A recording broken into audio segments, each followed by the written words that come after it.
Hi guys, I'm James Orr, founder of Decisive Trading. Today I want to talk to you about self-doubt, specifically what it is, how it can affect us, and most importantly, how we can deal with it. Because self-doubt can be crippling. It's the belief that what lies ahead of us is too big and that we're not good enough to achieve it. It's one of the main reasons that people give up on their goals. So maybe you overthink what lies ahead of you and you turn it into an insurmountable task. Self-doubt screams around your mind in an endless loop, telling you that there's no way you'll ever achieve your goal, and everyone will eventually find you out for the loser that you truly are. Well, the first thing to say is that you are in no way unique. Self-doubt happens to everyone. None of us are perfect. I can still remember back when I was living from paycheck to paycheck, and I was determined to become a successful trader. So what I would do is with every spare moment I had, I would spend it studying and in front of the charts. Now, quite often during that time, I would find myself sitting, daydreaming with self-doubt, like a real screaming voice in my head telling me that there was no way I would ever achieve this goal. It was too big, it was too difficult, and it was only for people who were better than me. There was an internal battle going on in my head with self-doubt basically telling me to accept the 9-to-5 existence and all the struggles that I knew that would entail. And at times, self-doubt would overpower my determination to succeed, and it would normalize the belief in my mind that struggling from month to month is simply how life is. Now for me, that is self-doubt. But the good news is, you don't need to let self-doubt control you, and you certainly don't need to let it be the basis for your decision making. So how do we deal with self-doubt? Well, first of all, we need to realize that, in essence, self-doubt is created by us. We are overanalyzing what lies ahead of us, building it into a mountain that we need to get over. We're basically looking at the finished product that we want to get to, the finishing goal that we want to achieve, and the polished product. The problem with that is, when you first start out trying to achieve a goal, that can be very far removed from where you currently are.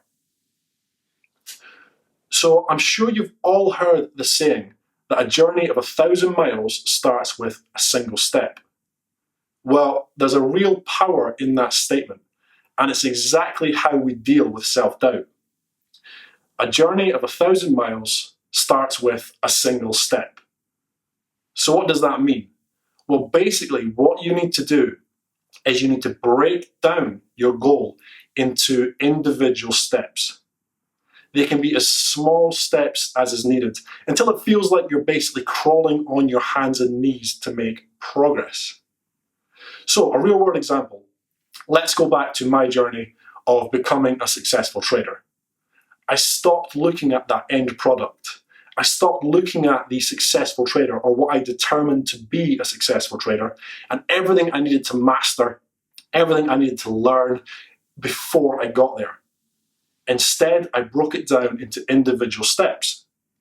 So let's say 1 month, I would focus completely on learning about candlestick patterns. I would then break that down into weeks and into individual days.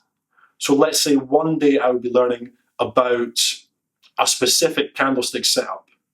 I would focus completely on that with blinkers on, not looking at anything else. That was the only thing I needed to learn and needed to master.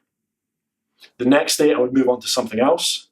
I would focus on another candlestick pattern, what it meant in relation to the charts, how I identified it, what it meant in relation to future price action, what it meant in relation to previous price action. After I was completed with candlesticks, I would move on to, say, support and resistance, and I would do the exact same thing. Now, when you do this, something pretty amazing happens, because eventually you get so drawn up in focusing on these little steps that you don't even realize that you're well on your way into your journey. So when you eventually do step back, you realize you're no longer at the base of the mountain, but maybe you're halfway up. And suddenly the summit doesn't seem so far away, and your goal doesn't seem so unachievable. Now, you can do this with anything you're trying to achieve. You just break it down into as little steps as you can. And you just focus on mastering those steps rather than the end goal. If you do that, things become easier. Learning a single task, learning one little thing is a lot easier than trying to become the finished product. But it's exactly how you get to that end product. And that's how you deal with self-doubt, guys. So as always, I hope that was helpful. I'm James Orr, and thank you.